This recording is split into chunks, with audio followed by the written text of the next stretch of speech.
Hi folks, welcome back to the Ministry of Guitar, and this is my new music and guitar room.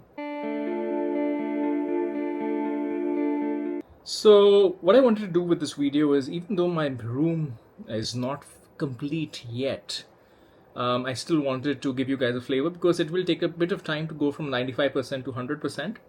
So let me take you through my journey, how the room originally was, what were the shortcomings, and why I decided to make some changes. So the journey begins with this room, and this room has quite a musical history because before I bought over this house, so I have this house, I live here in Singapore. This house, and particularly this room, was the room of a drummer, and it used to house not just one but two large drum sets. It's a Cuban drummer, he's married to an Australian woman, and this room was basically his music room. So this room has always had some sort of music going around in it. And for me, when I got to this house, it was a 4-bedroom. One master is, of course, for us. We have one guest bedroom, one bedroom which becomes a study for my wife, and then this room. The master bedroom is massive, but this is the second largest room. So, it kind of made sense with the music history in this room and also all the guitars that I had to store. There were a couple of constraints. Constraint number one really was I was just not able to fit all my stuff into this room. And the reason for that is that I have too much stuff. Well, I own about 80 to 90 guitars depending on when you ask me. So I was never able to completely fit in this room. So that was always the challenge. So my stuff, my guitars used to often be sprawled around the house here and there, which was not something that my wife was very fond of. Secondly, as much as I loved certain things about it, where like the wall of guitars right behind me, reality is that in a very tight country like Singapore, where space is at a massive premium, it was as gratifying as it was to have 20 guitars hanging behind me. It wasn't entirely the most efficient way of doing things, particularly when I have so many guitars and I have no plans of selling them anytime soon. I've talked about this, the alternate investment thesis for used guitars. Not going to get into that, but I have no plans to sell any of my guitars. So the challenge was what to do with this. I always thought of building like one of those racks that you see in the Paul Reed Smith archives, but I did the math and it was just, the room was still just not large enough. Well, as it turned out, last year we were renovating. And what we found out when we were renovating is that our house had a higher ceiling than we thought it did. It had a false ceiling introduced by the developer, and there were 4 extra feet. No idea why. So last year we actually opened up our living room and our dining room ceilings. And it was quite incredible. And then this wasn't part of the plan, but recently, as we were thinking about how to make our lives a little bit easier, because we are planning to stay in this house for a while, we decided, why don't we do the same thing with the music room? So the first step was to open up the music room ceiling and see what was up there, see whether I could expand the ceiling. So we got help from our contractors, they opened it up, and yes, there were extra 3 to 4 feet there. And the math worked out very well, and you'll see it in a second when I show you how this worked out. The second thing that I wanted to do was build a library of guitars, a literal wood library, a guitar library. So what I did was I worked out the math, I worked out what guitars I own, and I decided to make a 3-layered rack. Well, it's really 2-layered, and the bottom layer is the floor. So that's what I decided to do. You see it to my left, and we'll take a closer look at it in a second. So there was that. And the other thing I wanted to do was manage my wires and space and my workflow a bit more carefully, now knowing what I do. So what I have now is I have the main workflow on my table, which is what I use for 95% of whether it's recording video or recording music. And then I have the gratuitous workflow, which is basically enjoying a damn 150 watt tube amp at full blast whenever I want to, as much of full blast as you can do in a city. That's over there, together with the relative analog pedal board. Now the reason I say we are not 100% done is I plan to have 2 amplifier setups. We'll talk about all of that in a second, and there's still a few wires and stuff lying around. And I have not fully done deciding how many guitars I want to hang, etc. I've gotten a start. So let's get right into showing you the room and what's there in it. Okay, so you're gonna follow me. I'm gonna turn this thing around, and that's my computer. So this is my workflow, this is my desk. Now, let's see what's here, because it's all very, very intentional. Not that HDMI cable.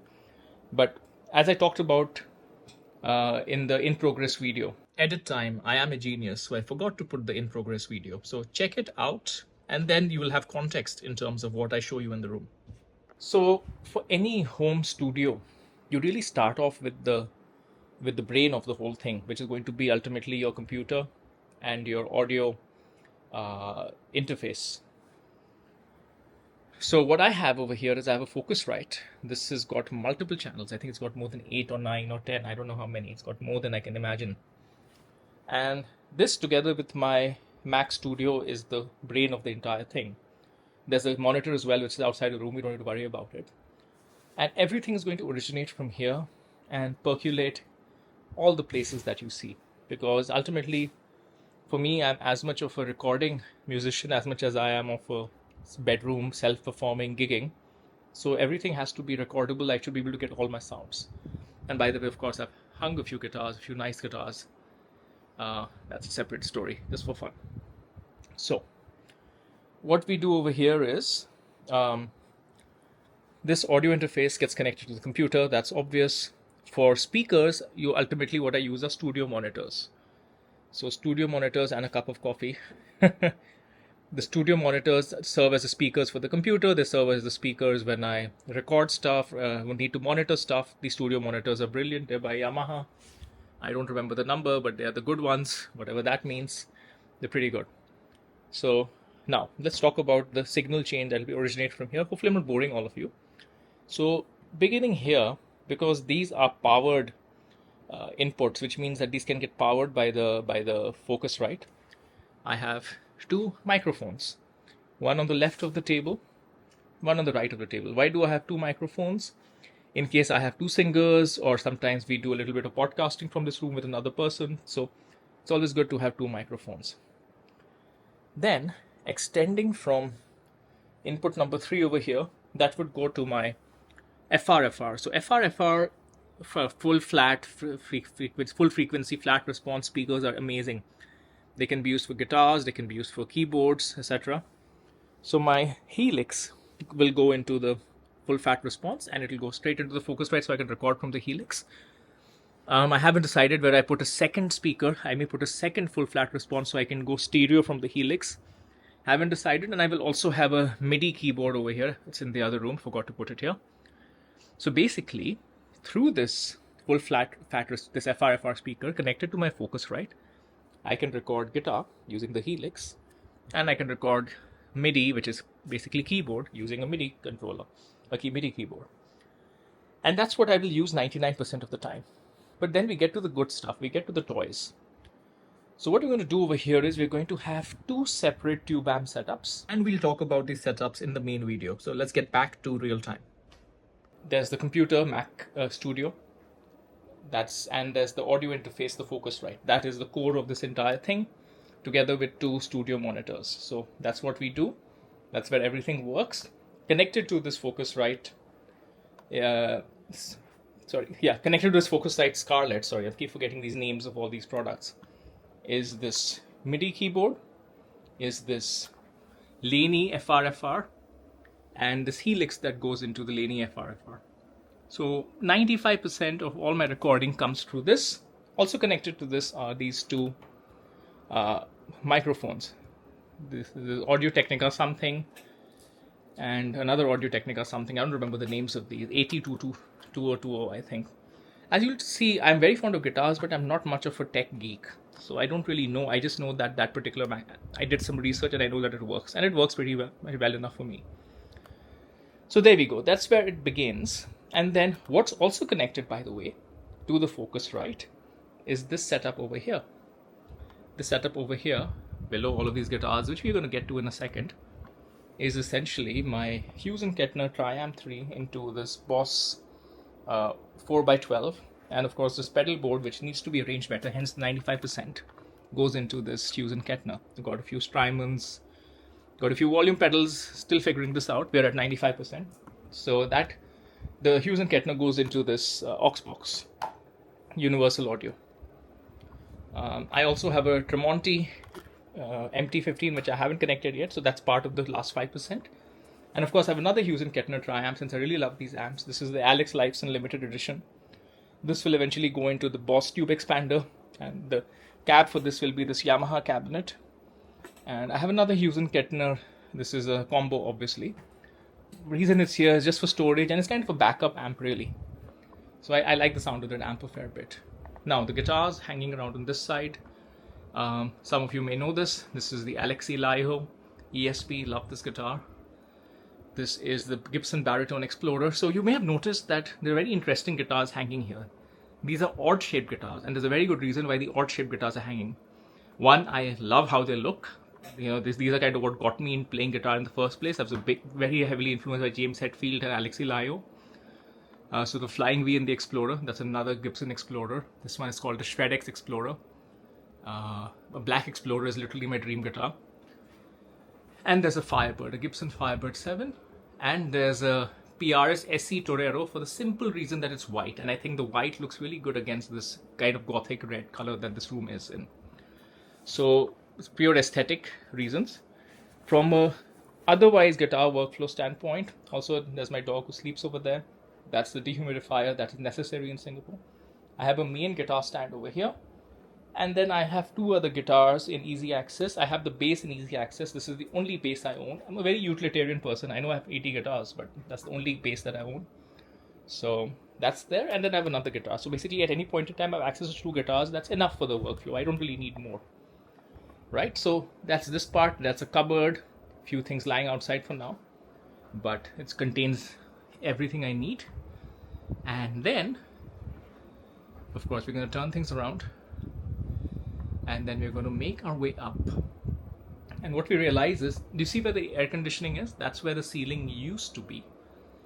But it goes up, up, up, up, up. There you go. It's pretty high right now. It's about 14 feet up there. And what I have, leveraging 14 feet of ceiling, and again, some arrangement will happen. Again, 95%. I have 3 layers of guitar. This is my guitar library. So it's about as wide as perhaps 30 guitars, close to 30 guitars. Layer number 1 at the bottom, layer number 2, then the slightly messy for now because still putting it together, layer number 3. So on this rack, this 3-layered rack, what you have right now is about 88 guitars. So 30 at the bottom, 27, 28, something like that. And your soft cases are a bit thinner. And then for all of my odd shaped guitars, their cases are up there above this cupboard. Because, you know, this is how I planned it. How I planned it is that the bottom 2 layers are good enough for something like, say, a PRS case or, say, a Gibson case. And we'll talk a little bit through the guitar collection in a second. Don't worry, we'll get to it. And the top layer was much taller. So there you can see something like the Gibson Baritone Explorer's case there on the left. And yet, it's also got the soft cases because it's easier to bring a soft case down than bring a hard case down. And a lot of the cases up there, some of them are, not all of them, but some of them are empty. And some of them are guitars that I don't play that often. So take, for example, I have the Slash double neck, the Knocking on Heaven's Door guitar up there. It's a nice guitar. I'm very fond of owning it. I don't really play it too much. So that's up there. Now, talking about how I arrange these guitars. As you can see, this is my literal wall of PRS. These are all PRS guitars. What I did is, the bottom floor is basically all PRS, so there are about 30 plus. The second floor, you can see a lot of these guitar-shaped cases, so a lot of Gibsons over here. There's something like my 1974 Les Paul Custom over here. I've got my Martin over here. I've got the Tony Iommi. I've gotten this. This is a 1981 or 82, keep forgetting which year, Les Paul as well. So I've got a bunch of them over there. My concentration for the middle of the room, basically the guitars that are easiest to access are some of my nicest guitars. So if you look at what I have here, this is the PRS private stock. This is the 7-string I got ordered that I designed.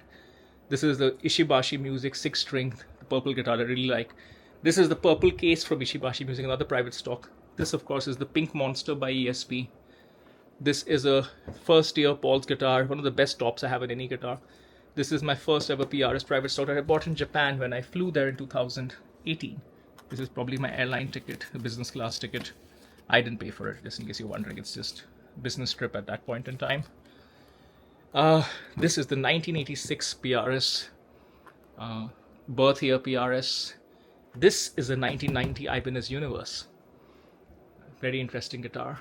And which one is this? I'm forgetting which one this is. Oh, this is I put a guitar inside this just for the sake of it, to keep it easier. Forgetting which one this is. My god, this is the BC Rich case. Which guitar did I put inside this? Oh, this is the ESP. Sorry, I'm literally thinking live. This is the ESP. Because ESP weren't making hard cases, they had a shortage. I bought this when Japan hadn't even opened up. So this is the ESP Raiden 8-string Stratocaster. Pretty crazy guitar. And then at the bottom you have more PRS private stocks, bunch of them. You can see from the different colors of these cases. This, by the way, PRS Modern Eagle 1. There are 2 PRS Modern Eagle 1s in here that I really like. I like that white case as well. Not a very expensive guitar, 25th anniversary PRS case. This is a very, very rare guitar, one of 8 strings built by PRS. That's a Gibson Alex Lifeson. That's a Gibson Bonabird. And that's a PRS hollow body inside that case. There's a Gibson Flying V Silverburst up there. One regret, that one's a bit inaccessible, but maybe I'll do something about it when I can. That's also a Music Man Purple Nebula up there. So a couple of good guitars are also inaccessible, so we'll figure this out. A few nice Fenders in case you think I've forgotten. This is a Candy Apple Red vintage Hot Rods 57. This is the, I can't remember, either this is the craziest Telecaster in terms of the craziest maple top, or this is a Rosewood Telecaster. I don't remember now. And where is the other Telecaster? There's the other Telecaster. Okay, this one is the Rosewood Telecaster because I bought it from Japan. So there's the business class tag. But since I should show you at least one guitar, I'm going to show you a Fender, the kind you've never seen before today. Well, maybe you've seen it if you've seen it on my channel. This is a special ordered Fender custom shop built by a Japanese dealer called Ikebe. And they literally flew over the piece of wood to the US for Fender to use that piece of wood. And in a second, you will see why. Look at that. This Fender Telecaster Custom beats most PRSs when it comes to the quality of that top. Look at that. Beautiful guitar. And what's even more beautiful about it, of course, the neck is also flamed, but that's not the point. I love the thickness of this neck. This is a proper baseball neck. This is a proper vintage tele neck. So yeah, since I did want to show you one guitar, I showed you this guitar. And there we go. That is my room. That is, of course, the screen door. I have very good lighting here where I usually sit. Maybe I should have talked about that. This is illuminating where my workflow is from. And of course I have ambient lighting as well, so I can either have warm lighting or cool lighting. And yeah, it's beyond the fact that it's got a crazy number of guitars. And I'm going to switch it back to myself. Beyond the fact that it has a crazy number of guitars, it's a fairly simple setup as far as I can make it. It's not very complicated. It's just one digital setup and one analog setup and one more analog setup to be done when I get the time. Alright folks, I hope this was interesting for you. Let me know what you think. Looking forward to bringing more videos to you from this setup and more songs to you from this setup. And I'll see you next time.